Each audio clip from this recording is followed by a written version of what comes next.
الدین الخالص 183 سے لے کر 187 یا 86 تک ان آیات پر ایک قاہرانہ نظر ڈالا جائے اور یہ دیکھا جائے کہ اللہ سبحانہ و تعالیٰ نے ان آیات میں مسلمانوں سے کیا خطاب فرمایا ہے۔ چنانچہ 2 آیتیں میں نے آپ لوگوں کے سامنے پڑھی، جو آیت ہم بار بار سنتے رہتے۔ اللہ سبحانہ و تعالیٰ نے اہل ایمان کو خطاب کرتے ہوئے فرمایا کہ یا ایھا الذین آمنوا کتب علیکم الصیام، کہ ایمان والو تمہارے اوپر روزہ فرض کیا گیا ہے،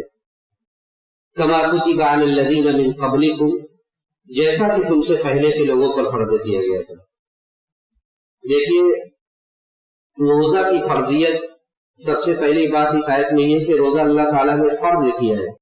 یہ اسلام کے جو پلرز ہیں، جو اسلام کے جس پر بنا ہے، جس پر اسلام کی عمارت کی تعمیر ہوئی ہے، اس میں سے ایک ہے۔ نبی علیہ الصلوۃ والسلام نے یہ فرمایا تھا کہ بنی الاسلام علی خمس، کہ اسلام کی عمارت 5 چیزوں پر قائم ہے، جو کلمہ توحید کے اقرار کے بعد نماز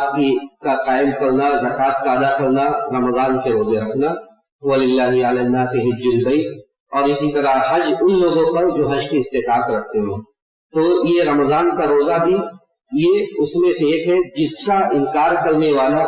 دائرہ اسلام سے خارج ہے، جس کا انکار کرنے والا دائرہ اسلام سے خارج ہے۔ دیکھیے شریعت نے ہمیں یہ بھی بتلایا کہ رمضان کے روزے کی فرضیت پر اگر ہم نظر ڈالیں تو ہمیں اس بات کا علم ہوگا کہ روزے کی فرضیت اللہ تعالیٰ نے ایک بار ہی نہیں کر دی، بلکہ اس میں تدریج اور مرحلے وار رمضان کے روزے کی فرضیت کی گئی۔ سب سے پہلے جب مسلمانوں نے مدینہ ہجرت کی تو عاشورہ کا روزہ فرض کیا گیا، عاشورہ کا روزہ فرض کیا گیا۔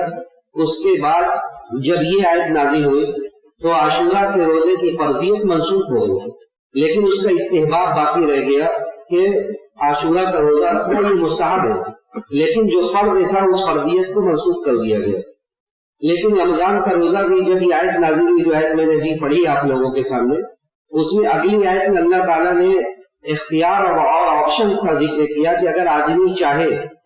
یعنی ابتدائی وقت میں جب یہ آیت نازل ہوئی تھی، جب روزہ فرض ہوا تھا، تو یہ اختیار تھا کہ جو چاہے وہ طاقت کے رہتے ہوئے بھی روزہ نہ رکھے اور ایک مسکین کو کھانا کھلا دے، یہ اس کے ذریعے سے فریضہ ادا ہو جائے گا۔ لیکن اس کے بعد تیسرا مرحلہ آیا اور یہ کہا گیا کہ فمن شہید منکم الشہر فلیصم، کہ جو آدمی بھی صحت کی حالت میں اور اقامت کی حالت میں، جو آدمی مقیم ہو اپنے شہر میں اور وہ صحیح توانا ہو، اس کے اوپر روزہ رکھنا یہ فرض ہے۔ تو اللہ تعالیٰ نے اس آیت میں اسی فرضیت کا اعلان کیا اور کہا کہ کما کتب علی الذین من قبلکم، کہ جیسا کہ تم سے پہلے کے لوگوں پر فرض کیا گیا۔ اس سے یہ بات بھی واضح ہوئی کہ روزہ یہ اس امت کا خاصہ نہیں، ایسا نہیں ہے کہ صرف اس امت کا فرض کیا گیا، بلکہ اس سے پہلے کی جو امتیں تھیں ان کے اوپر بھی روزہ فرض کیا گیا تھا۔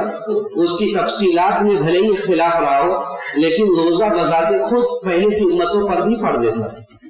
اس کی کیا تفصیلات تھی، شریعت مختلف رہی ہو، لیکن یہ عبادت ان کے اوپر بھی فرض تھی، کیونکہ یہ تزکیہ نفس کا سب سے بہتر راستہ ہے۔ روزہ رکھنا یہ تزکیہ نفس کا سب سے بڑا راستہ تھا، اسی لیے اللہ تعالیٰ نے سارے اقوام پر اور ساری امتوں پر اس روزے کو فرض کیا، اور امت مسلمہ کو ایک طرح سے اس آیت میں تسلی بھی دی گئی کہ 12-14 گھنٹہ یہ بھوک و پیاس کو برداشت کرنا، اس میں تم منفرد نہیں ہو، یعنی ایسا نہیں ہے کہ صرف تم رکھنے والے ہو، بلکہ تم سے پہلے کی جو امتیں تھیں ان کے اوپر بھی ہم نے روزہ فرض کیا تھا اور وہ بھی روزہ رکھا کرتے تھے۔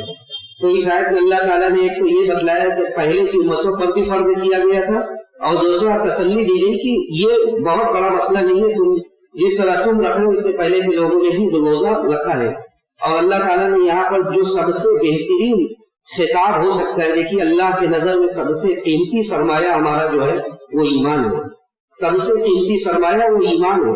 اسی لیے اللہ تعالیٰ نے جب خطاب کیا کسی فرضیت کا تو ہمیں ایمان کے لفظ سے مخاطب کیا اور کہا کہ یا ایھا الذین آمنوا، کہ ایمان والو، اس لیے کہ جو سب سے بہتر سرمایہ اللہ کی نظر میں ہمارا وہ ایمان ہے۔ تو ایمان کے ذریعے اہل ایمان کو مخاطب کیا گیا اور کہا گیا کما کتب، جیسا کہ فرض کیا گیا تھا۔ علماء نے یہ بھی ذکر کیا ہے کہ یہاں اللہ نے یہ فرمایا کہ تم پر فرض کیا گیا. کہنا یہ بھی ہو سکتا تھا کہ اللہ تعالیٰ نے تم پر فرض کیا ہے، لیکن چونکہ روزہ ایک مشکل عبادت تھی، اسی لیے اللہ تعالیٰ کی رحمت کی وجہ سے اللہ تعالیٰ نے یہاں عربی زبان میں یہ کہا جائے کہ مجہول کا صیغہ استعمال کیا اور یہ کہا کہ کما کتب، جیسا کہ تم پر فرض کیا گیا ہے. لعلکم تتقون. اس کے بعد آیت کا اختتام کیا گیا، اور جو سب سے بڑا ہدف اور سب سے بڑا مقصد تھا جس کی وجہ سے اللہ تعالیٰ نے روزہ فرض کیا، اس کی طرف اشارہ کیا اور کہا تاکہ تمہارے دلوں میں اللہ کا خوف اور اس کا تقوی پیدا ہو جائے. دیکھیے یہ بھوک و پیاس کو برداشت کرنا یہ کہیں بھی مقصد نہیں تھا، بلکہ مقصد اس سے بہت بڑا اور بہت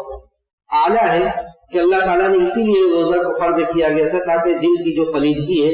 دل میں اللہ کی محبت اس کی جگہ گھر کر لے، اور اللہ کا تقوی، اس کا خوف. تقوی اور یہ خوف یہ کیا ہے اور یہ کیسے پیدا ہوگا یہ ایک الگ موضوع ہے. لیکن جب صحابہ نے اس کی تعریف کی تقوی کی، حضرت عبداللہ بن مسعود رضی اللہ تعالیٰ عنہ سے پوچھا گیا تو حضرت عبداللہ بن مسعود نے کہا کہ تقوی اللہ کا یہ ہے کہ یطاع ولا یعصى، کہ اللہ کا تقوی اختیار کرنے کا مطلب یہ ہے کہ اللہ کی جو بھی اطاعت کا کام ہے اس کو انجام دیا جائے اور جو بھی نافرمانی کا کام ہے اس سے بچا جائے. وہاں یذکر فلا ینسى، اور اللہ کا ذکر ہمیشہ کیا جائے، اس سے بھولا نہ جائے، اللہ کو فراموش نہ کیا جائے. ایسا نہیں کہ آج ہم نے رمضان میں اللہ کو یاد کر لیا، اللہ کی عبادتوں کے لیے ہمارے پاس وقت ہے، اور رمضان کا چاند جیسے ہی غروب ہوتا ہے، جیسے ہی رمضان کا مہینہ ختم ہوتا ہے، پھر ہماری پرانی روٹین اور پرانی زندگی شروع ہو جائے. بلکہ یطاع فلا یعصى، کہ اللہ کی اطاعت کی جائے، نافرمانی نہ کی جائے، اللہ کو یاد رکھا جائے، اسے فراموش نہ کیا جائے. اور وَيُشْكَرَ فَلَا يُكْفَرَ، اور اللہ کی شکر گزاری کی جائے اور نافرمانی نہ کی جائے، یہ تقوی ہے. حضرت علی رضی اللہ تعالیٰ عنہ سے پوچھا گیا، حضرت علی نے کہا کہ الخوف من الجلیل، اللہ کا خوف دل میں بسانے، یہ تقوی ہے.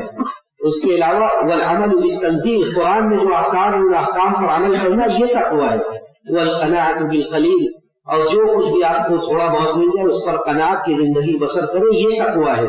والاستعداد لیوم الرحیم، اور اب آخرت کے دن کے لیے تیاری کرنا، یہ تقوی ہے. تو آیت کا اختتام کیا گیا جو سب سے بڑی بات تھی، اسی بات پر اللہ نے کہا کہ تاکہ تمہارے دلوں میں خوف پیدا ہو جائے، کیونکہ زندگی اسی تقوی سے ہے. اللہ تعالیٰ نے قرآن میں جگہ جگہ وَمَن يَتَّقِ اللَّهَ يَجْعَلْ لَهُ مِنْ أَمْرِهِ يُسْرًا، جو اللہ کا تقوی اختیار کرے گا اللہ اس کے لیے آسانی کرے گا. وَمَن يَتَّقِ اللَّهَ يَجْعَلْ لَهُ مَخْرَجًا وَيَرْزُقْهُ مِنْ حَيْثُ لَا يَحْتَسِبُ، جو اللہ کا تقوی اختیار کرے گا اللہ تعالیٰ اس کو ایسی ایسی جگہ سے آسانیاں پیدا کرے گا، ایسی ایسی جگہ سے رزق دے گا جہاں سے اس کو گمان نہیں ہے. وَلَوْ أَنَّ أَهْلَ الْقُرَىٰ آمَنُوا وَاتَّقُوا لَفَتَحْنَا عَلَيْهِمْ بَرَكَاتٍ مِّنَ السَّمَاءِ وَالْأَرْضِ، اگر شہر کے لوگ، بستی کے لوگ تقوی کی زندگی اختیار کرتے تو ہم اس طرح رحمتیں اور برکتیں ان کے اوپر نازل کرتے کہ وہ سمجھ بھی نہیں سکتے تھے. لیکن جب تقوی کی زندگی آدمی چھوڑ دیتا ہے تو وہ دنیا میں بھی پریشان ہوگا اور آخرت میں تو پریشانی اس کے مقدر میں ہے ہی ہے. اس لیے کہ وَالْعَاقِبَةُ لِلْمُتَّقِينَ، اچھا انجام یہ متقیوں کے لیے ہے. ہم اللہ سبحانہ و تعالیٰ سے یہی دعا کرتے ہیں کہ رب العالمین تو ہمیں قرآن کی آیات کو پڑھنے، اس میں تدبر کرنے اور اس پر عمل کرنے والا بنا. رب العالمین ہم ماہ رمضان میں جو بھی عبادتیں کریں تو اسے شرف قبولیت سے نواز دے، ہمیں خلوص للہیت کے ساتھ عبادت کرنے والا بنا. جب ہمارا اس دنیا سے جانے کا وقت آئے تو ہمارا خاتمہ بالخیر نصیب فرما، آخری کلمہ کلمہ توحید نصیب فرما. وآخر دعوانا الحمد للہ رب العالمین، والسلام علیکم ورحمۃ اللہ وبرکاتہ.